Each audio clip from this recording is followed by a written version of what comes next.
샬롬 샬롬 샬롬 샬롬. 하나님 사랑합니다. 여러분 주 안에서 사랑합니다. 오늘 요한서 4라는 말씀이죠. 2절에 내 영혼이 잘됨과 같이 오늘 제목을 내 영혼이 잘됨과 같이.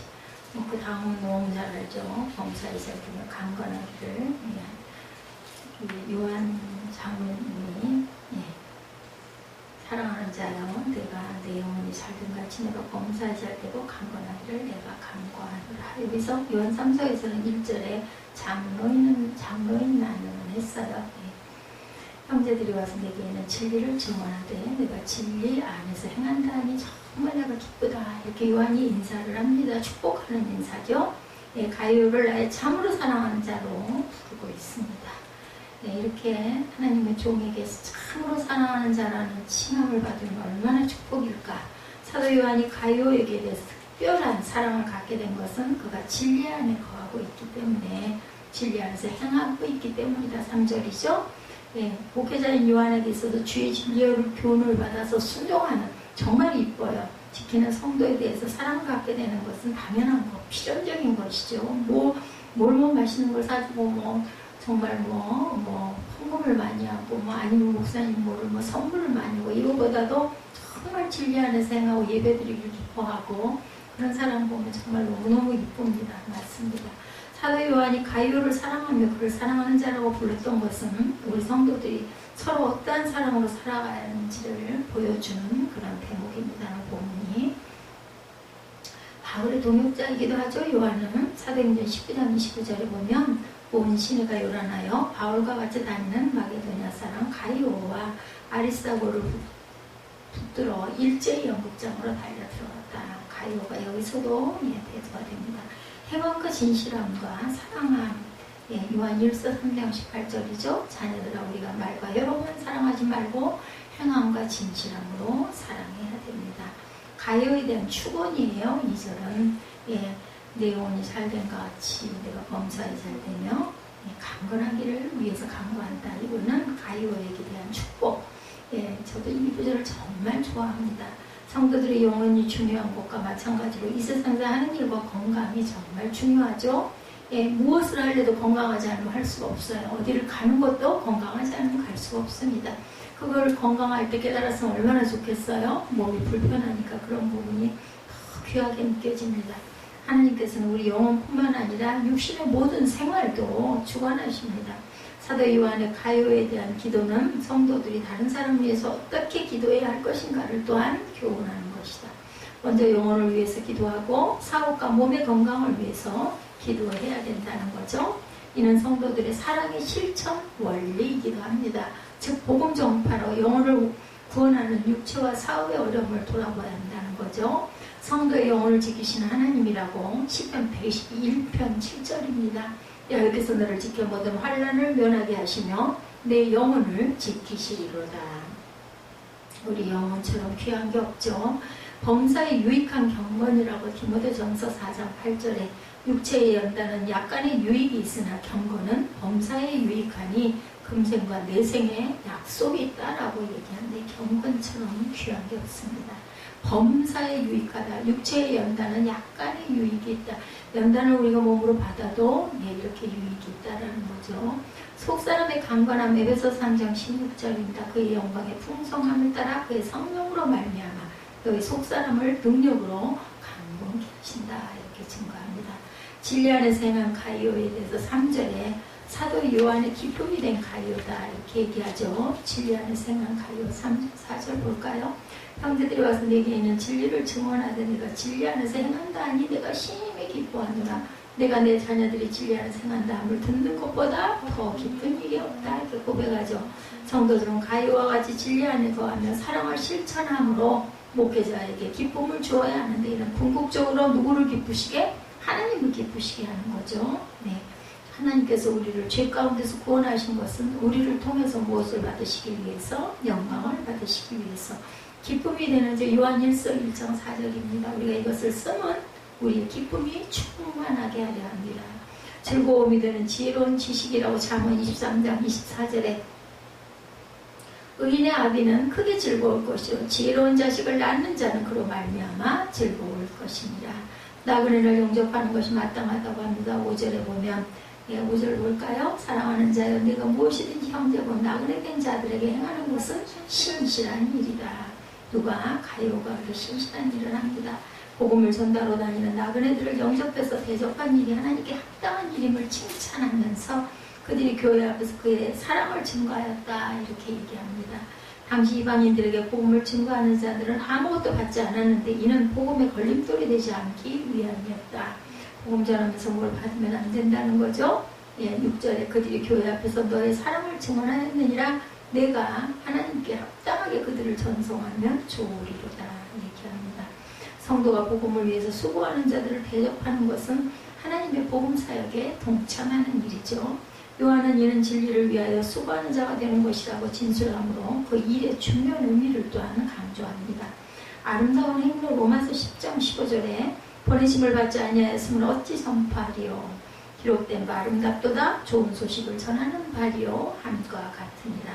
선을 행하여야 되죠. 창세기 4장 7절에 내가 선을 행하면 어찌 낯을 들지 못하겠느냐 선을 행하지 아니하면 죄가 문에 엎드려져 있느니라. 죄가 너를 원하나 너는 죄를 다스릴지니라. 죄에 빠지면 안 되고 다스리고 가야 된다라는 말씀을 하고 있습니다. 악한 자와 선한 자에 대해서 말합니다. 디오드레베의 교만에 대해서 얘기하고 있죠. 여기 두 사람이 나옵니다. 디오드레베와 데오드라메라고 나오죠. 보면 9절일 거예요. 9절 내용을 보면 내가 두어자를 교회에 썼으나 그들 중에 으뜸되기를 좋아하는 디오드레베 그리고 12절에 데메드리오 비슷해요 이름이. 근데 이 사람은 착한 자이고 디오드레베는 아주 악한 자라고 비교해서 얘기합니다.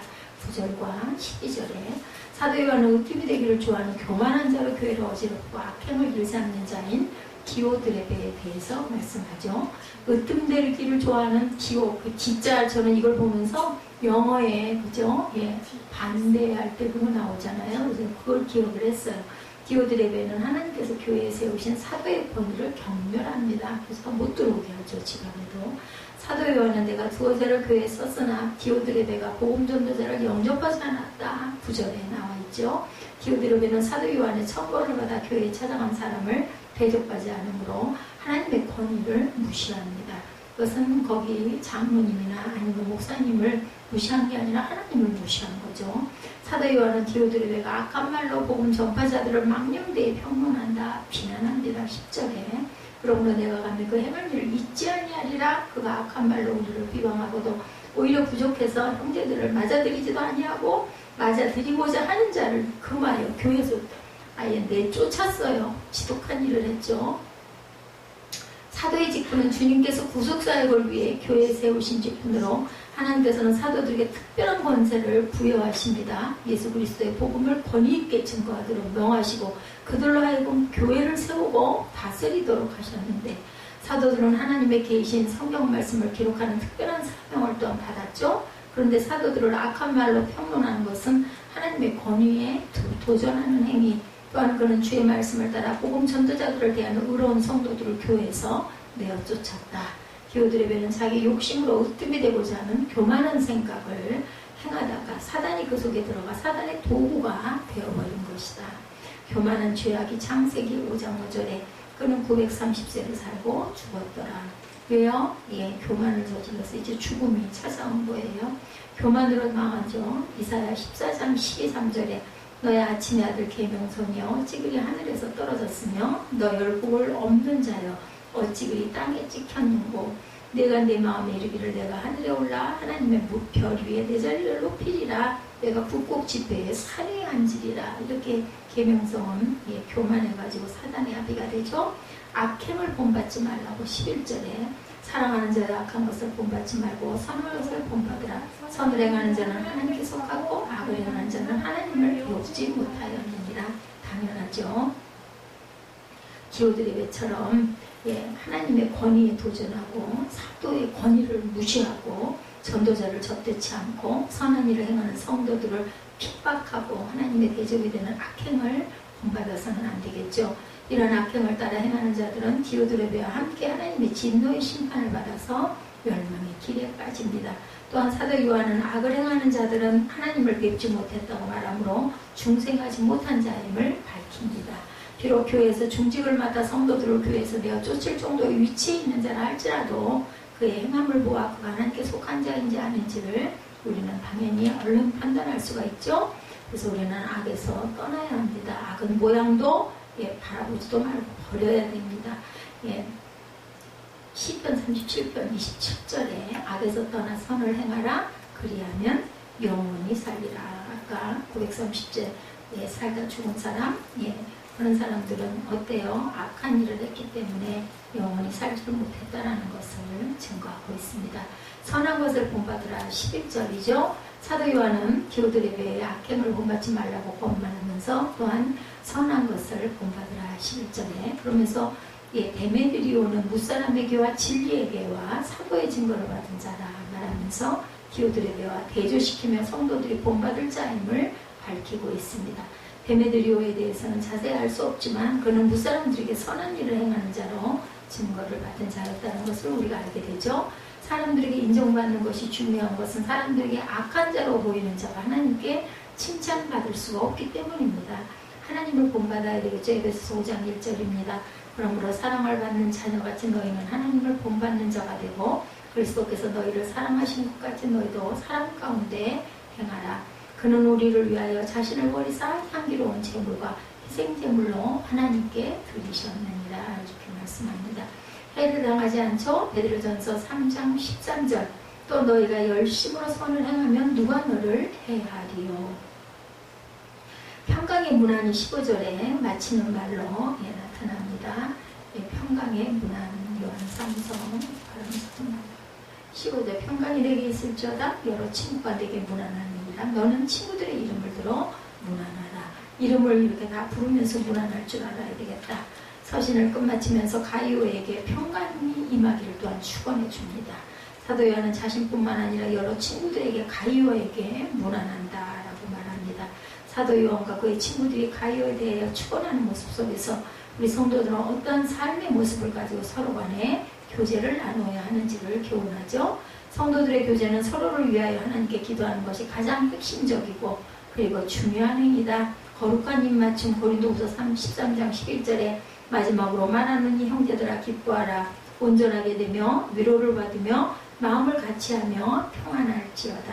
또 사랑과 평강의 하나님이 너희와 함께 계시리라. 거룩하게 입맞춤으로 서로 문안하라. 하나님의 평강 빌립보서 4장 7절이죠. 그리하면 모든 지각에 뛰어난 하나님의 평강이 그리스도 예수 안에서 너희의 마음과 생각을 지키시리라 이렇게 증거합니다.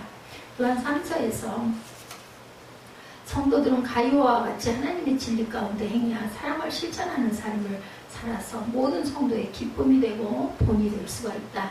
교만하게 행해서 하나님을 대적하는 죄악을 보면서는 안 된다라는 거죠. 그리하여서 영원히 살던 같이 범사의 형통한 복을 우리가 받아 누려야 되겠다는 겁니다. 오늘 영원히 살던 같이 내가 범사에 살던 영지주의자들 헬라어 그노시스주의라고 하죠. 초대교회에 성행했던 이단들 중에 하나입니다. 이들의 강조점은 지식이 특별히 중요하다고 생각하죠. 성경이 계시적 지식이 아니고 이방 종교와 절충하고 혼합된 세상 종교적 지식, 일반 개념적 추상적 지식입니다. 이런 가르침을 안 믿는 것보다 더 나쁜 사람들이 된다. 이들의 주장은 사람의 육체는 악하고 영혼만 선하다. 또한 천상에 많은 신들이 있는데 그 중에 제일 낮고 낮은 신이 하나님이다 이렇게 주장합니다. 그리스도는 천상에서 제일 밝은 신으로 도성인신하지 않은 그냥 하나의 인간 예수 속에 이 그리스도가 들어왔다가 예수가 십자가에 못 박히기 직전에 그리스도는 천상으로 떠났기 때문에 부활은 없다고 얘기합니다. 왜냐하면 육체는 악하기 때문이라고. 육체는 악한 거로 죄를 지을 수밖에 없고 윤리 도덕적 타락이 될 수밖에 없다 이렇게 주장하죠.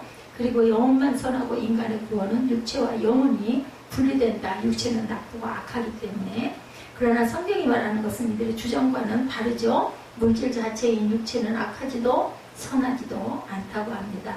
이들 영주주의자들은 영혼의 유전죄를 모릅니다. 일반인의 영혼 개념과 성경의 영혼 개념이 다르고 일반인의 하나님 개념과 성경의 하나님 개념이 다릅니다. 그들의 영혼 개념은 하나의 자연 목숨적인 것이고 성경에서 말하는 영혼 개념이 아니죠. 육체의 윤리, 도덕적 죄를 짓는 것은 상할 논리를 합리화시킵니다. 가이오에게 편지하는 장로 요한이죠. 장로는 사랑하는 가이오 곧 나의 참으로 사랑하는 자에게 편지한다. 요한 이서에서는 성도 부녀와 그의 자녀에게 문안 편지를 하면서 진리 안에 거할 것과 특별히 적그리스도를 경계하라고 말하죠. 요한 3서에서는 가이오와 더메드리오의 선한 행실에 대한 칭찬과 악한 디오드레벨을 책망하고 있는 것을 우리가 함께 봤습니다. 편지는 사랑하니까 편지를 하게 됩니다. 보고 싶으니까 편지를 하고, 할 말이 있으니까 편지를 하고, 관심 있으니까 편지를 해요. 지금은 뭐 편지들이 거의 없어졌죠. 뭐 메일도 없어지고 이제는 뭐 카톡으로 주고받습니다. 미운 사람에게는 정이 안 가듯이 마음이 안 가는 사람에게 당연히 편지하기 싫습니다. 예, 편지하는 것도 굉장한 그 정성이에요. 예, 편지를 어느 날인가부터 안 하기 시작하면 마음이 떠나간 사람이죠. 할 말은 많고 몸은 떨어져 있을 때 마음을 담아서 의사 전달을 하는 수단이 편지. 이때가 참 좋았던 것 같아요. 편지 오면은 그거 뜯어서 읽어보고 생각하고 정다운 친구에게서 옛날 얘기 같지만 그렇게 오래된 이야기가 아닙니다. 성경 전체는 아버지 하나님께서 나에게 주시는 편지, 나에게 대한 아버지의 마음이 들어있습니다. 아버지 하나님께서 나에게 가르쳐주고 싶어서 말씀으로만이 아니고 말없이 비유적인 행동으로 또는 행동으로만이 아니고 홍수를 일으켜 가지고 전쟁을 일으키고 또한 선지자로 하여금 담 구멍으로 기어나가게 하고 송장을 일으키기도 하고 하늘의 비율이 쏟아지기도 하고 바다의 생물이 죽기도 합니다. 나에게 다급하게 가르쳐주고 싶은 그 마음이 얼마나 크시면 그렇게 했을까? 우리는 그 생각을 성경 속에서 해봐야 됩니다. 나에게 그렇게 해서라도 알려주고 싶은 아버지 하나님의 마음을 장로 사도 요한의 편지 속에도 우리가 볼 수가 있죠. 장로는 연령적으로나 신앙적으로나 굉장한 나이가 든 그런 지도자들을 일컫죠. 이런 장로가 젊은 동역자 또는 신앙의 자녀들에게 편지를 쓴 겁니다. 보통 보면 젊은 자녀들이 어른에게 편지를 하죠. 또한 전화와 안부 편지를 하는데 여기서는 장로와 가요에게 편지를 하면서 정말 기쁘다. 3절 4절에 그렇게 증거하죠. 진리 안에서 행한다는 그 소문이 나는 너무 기쁘다. 하나님의 예정에 든 택자 성령의 진리 안에 거한 바 되고 계명대로 행지를 사랑하고 그런 자가 정말 보배다라고 얘기합니다. 제사장들은 이런 자를 보배로 여기죠. 세상 사람들은 아닙니다. 하나님 아버지는 보배로 보는 눈을 따로 갖고 계신다. 2절 사랑하는 자의 내 영혼이 살된 같이 내가 범사에 대하여 강건하기를 내가 강구하노라. 여기서 영혼이라는 말은 영과 육을 말하는 영혼이 아니라 사람 자체를 여기서는 얘기합니다. 다시 말하면 믿음 생활이 잘 되고 있음을 말하죠. 내 영혼이 잘된 같이 이 이야기는 정말 믿음 생활을 잘하고 있다. 몸은 건강한데 믿음이 잘 안 되는 사람이 있고 믿음은 좋은데 몸이 약한 사람도 있습니다. 믿음도 좋고 몸도 건강하면 복음에 수종되고 은혜 받기가 정말 좋을 텐데 3절은 내가 범사에 잘 되고 범사라는 것은 농사면 농사 모든 일들이 잘 된다는 걸 얘기하죠. 장로 요한이 영은 잠깐 제쳐놓고 육이 잘 살 수 있도록 물질을 두고 한 말인가. 영은 조금 생각을 안 하는 것이 아니고 그래서 육을 생각하면서 한 말인가 아니죠. 크고 작은 모든 일에 매사를 이를 구원에 중단 없이 잘 이루어지고 병들지 않고 건전하게 잘 자라기를 바라는 마음에서 한 말은 아닐까. 여기서 장로 사도 요한이 어떤 생각과 마음으로 이 말을 했을까. 왜 강건하기를 바라노라. 몸이 약해서 하는 말이라고 하는 사람도 있는데 믿음의 생활이 언제든지 활기차게 잘 되기를 바라는 기원의 말이죠. 축복입니다. 기쁜 소문이 들린다고 그럽니다. 3절에 형제들이 와서 내게 있는 진리를 증거하되 내가 진리 안에서 행한다니 내가 심히 기뻐하노라 이렇게 얘기합니다. 가이오와 함께 있었던 형제들이 진리 안에서 행한 가이오의 신실한 선행을 장로에게 와서 전했어요. 인간의 세계에서 좋은 소문이든 나쁜 소문이든 나게 마련이죠. 불신자들은 일반적으로 좋은 소문이든 나쁜 소문이든 보는 대로 듣는 대로 말하는데 자타에게 유익이 있든 없든 말하죠. 궁극적 목적이 없는 삶이기 때문입니다. 오히려 나쁜 얘기는 더 신나서 떠들어댑니다. 그러나 우리 성도들은 생명의 도를 가지고 영원한 궁극적인 목표를 살고 있고 순간의 이력이 영원한 상벌이 있기 때문에 교회 성도들의 선행에 각별히 신경을 쓰고 선행을 듣고는 칭찬하고 간증하고 기뻐해야 되겠죠. 꼭 필히 선행을 하고 가야 합니다. 가요와 진리하는 생한다는 말은 말씀대로 사는 것을 말함인데 이것을 따지고 들어가서 딴소리를 절대로 해서는 안 된다. 베드로가 뭐라고 고백했어요? 주는 그리스도시요 살아계신 하나님의 아들이라고 고백했을 때 예수께서 베드로에게 그 고백을 아무에게도 함부로 말하지 말라고 합니다. 그것은 그 말에 대한 해석을 이러고저러고 할까 봐서 부활 후에 깨닫고 나서 말을 하도록 하려고 여러 말을 하지 말라라고 말씀하죠. 가요와 진리와 사귀고 진리 따라다니고 어떤 어려운 환경이 와도 진리에서 자기가 떨어지거나 자기가 진리로 버리는 일이 없이 어떤 사건이 와도 사건보다 진리를 시인하고 사람보다 진리적으로 선택하고 자기를 부인하면 했지 진리를 부인하지 않는다는 이 소문을 듣고 사도 요한은 정말 기쁘고 심히 기쁘다라고 강조합니다. 이 맛으로 이 목자들은 산다라는 거죠. 장로 요한 자기가 가르쳐놓은 성도가 진리 안에서 잘 자라고 있는 것을 볼 때 자신이 환난을 당해도 어쩌면 이렇게 기쁠 수가 있냐라는 겁니다. 그런 성도를 보면 주님은 또 얼마나 기뻐하실까. 그런데 슬픈 마음을 던져주는 그런 소문도 있었죠.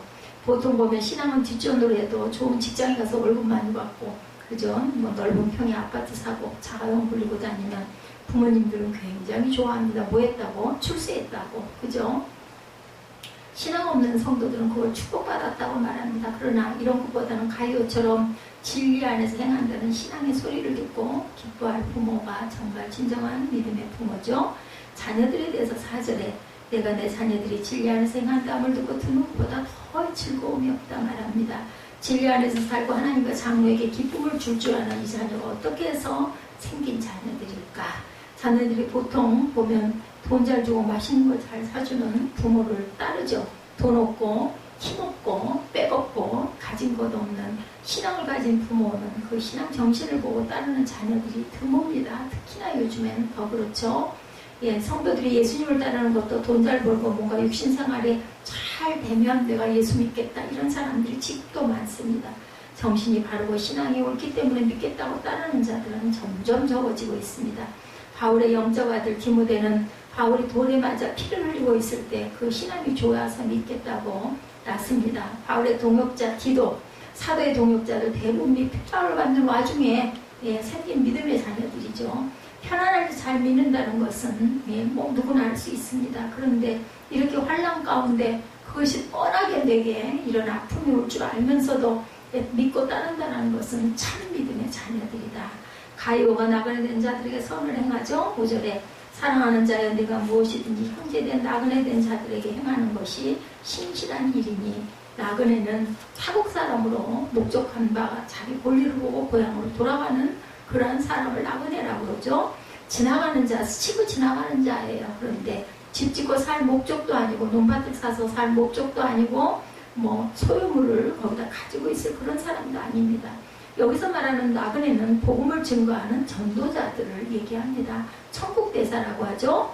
복음 증거자들은 세상의 것을 소유할 목적이나 누림의 목적이나 노후 대척의 목적이 아니고 복음을 위해서 자기 일생을 전부 투자하고 가는 그러한 사람들이다. 제가 한때는 보험에 대해서 그래서 사실은 굉장히 회의를 많이 했어요.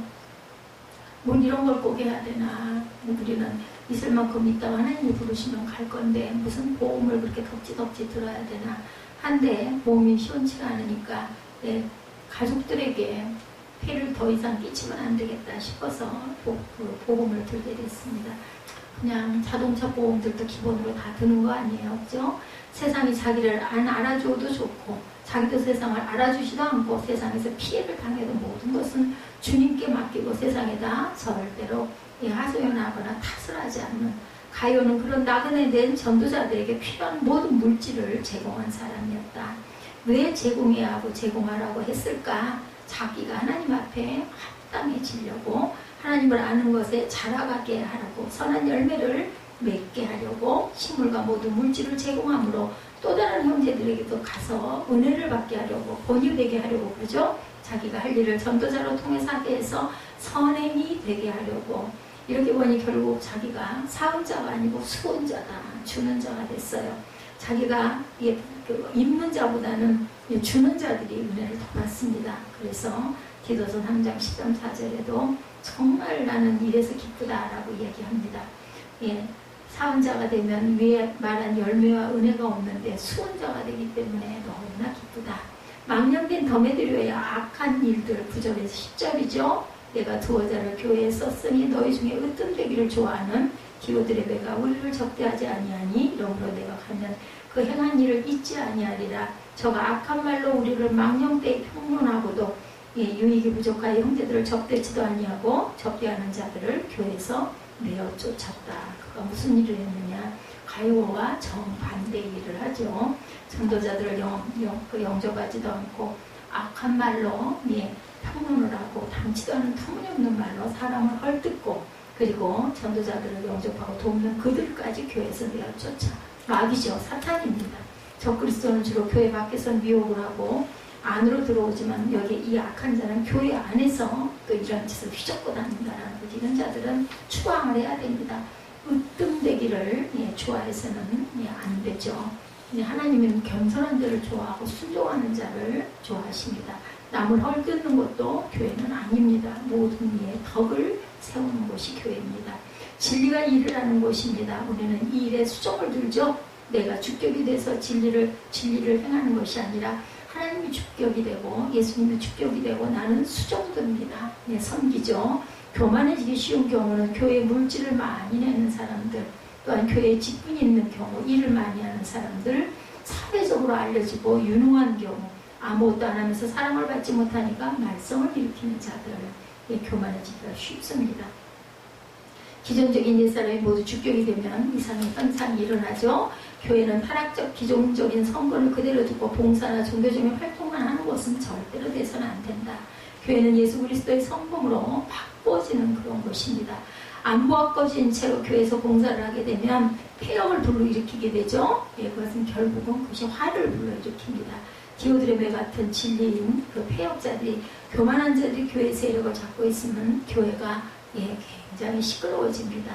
그렇기 때문에 은혜를 받지 않으면은 섬기는 일, 봉사하는 일들은 오래 하면 안 돼요. 오래 할 수도 없고, 그래서 디오드레베 같은 교역자일 경우 보내야 되죠. 교회 세력이 그런 자들에게 잡혀 있을 때는 그 교회를 뛰쳐나가야 합니다. 자기가 참 신앙을 가지고 성장할 욕심이 있다면 이런 곳에서는 나가야 됩니다. 그리고 참 나그네들을 찾고 만나야 합니다. 절대로 또한 악한 것을 본받지 말아야 되겠다. 11절에 사랑하는 자여 내가 악한 것을 본받지 말고 선한 것을 본받으라. 선을 행하는 자는 하나님께 속하고 악을 행하는 자는 하나님을 배우지 못하느니라. 배울 수가 없죠. 선행이라는 건 자타에게 하나님의 성품을 입히는 것이 바로 선행입니다. 하나님께 속하지 않으면 선행을 할 수가 없어요.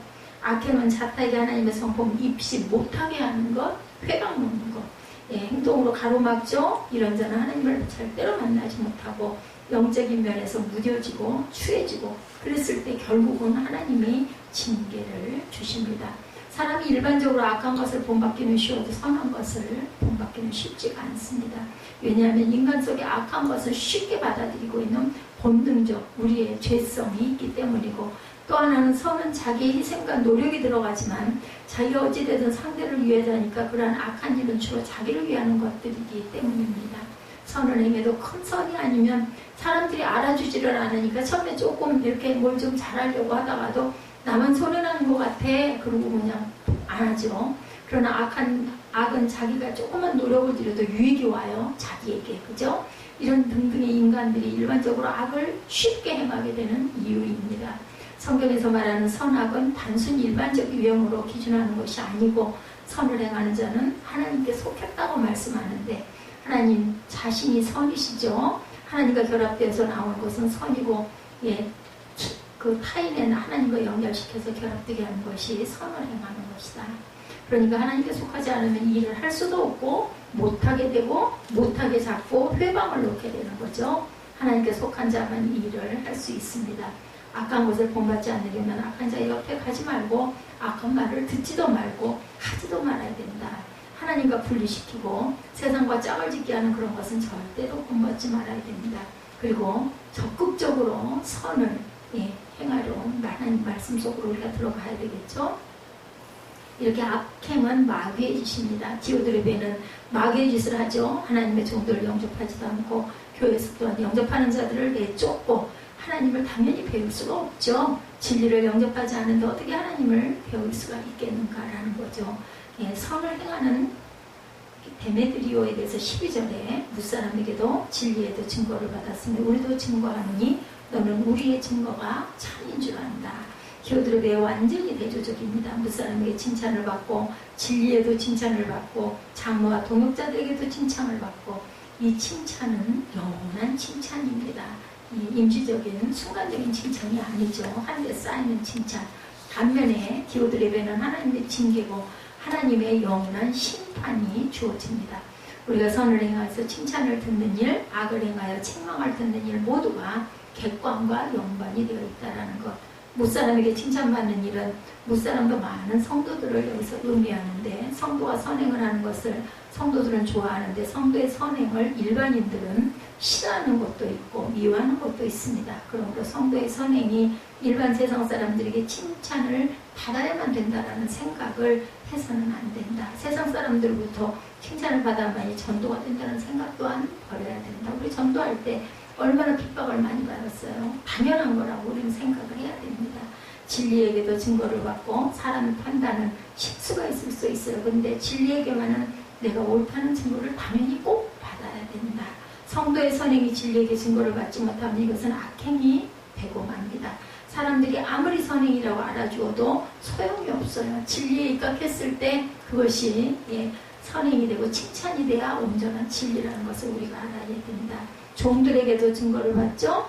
여기서 말하는 종들은 진리의 종들, 생명의 말씀과 구원의 도리를 깨닫고 구원으로 인도하는 종들, 기독교의 일반적인 모든 종들의 증거를 말하는 게 아니라는 거죠. 성도가 자기 선행이 진리의 종들에게 증거를 받고 알아주게 되는 것이 얼마나 복된 일인지 우리가 알아야 됩니다.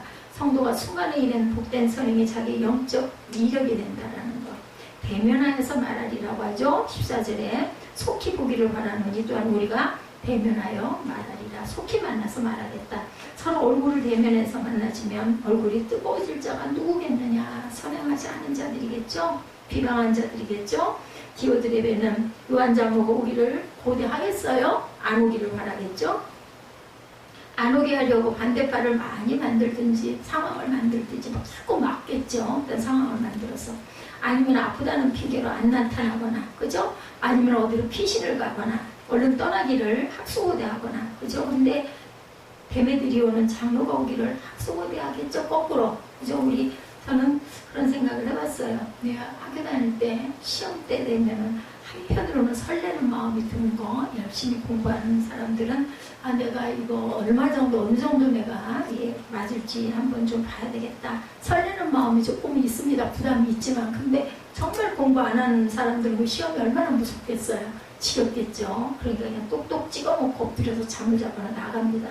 요한 장로의 생각은 어땠을까? 디오드레베를 생각하면 몽둥이 찜질을 하고 싶을 것이고, 데메드리오를 생각하면 정말 막 안아주고 싶고 어워지고 싶은 그런 마음이, 저도 충분히 그런 마음이 듭니다. 마지막 날 주님이 나타나시면 어떻게 이런 자들은 어떻게 될까? 그래서 15절에 평강이 내게 있을지어다. 누구에게? 데메드리오에게 문안하죠. 가이오에게 문안합니다. 너는 각 친구를 명하여 문안하라. 이 문안에 걸리는 것이 없고 걸리적거리는 것이 없다. 서로의 문안 속에는 막힘이 없고 거짓이 없는 아가페 사랑이 흘러 넘칩니다. 정말 오늘날 문안 속에서 어떻게 막힘 많고 눈치가 많은지 우리는 보면 참 그런 것들이 너무나 안타깝죠.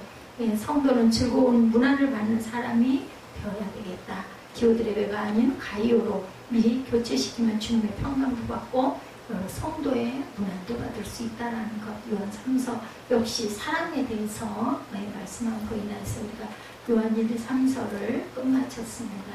우리 결단을 하시고 하나님께 기도하시고 축도로 예배를 마치도록 하죠.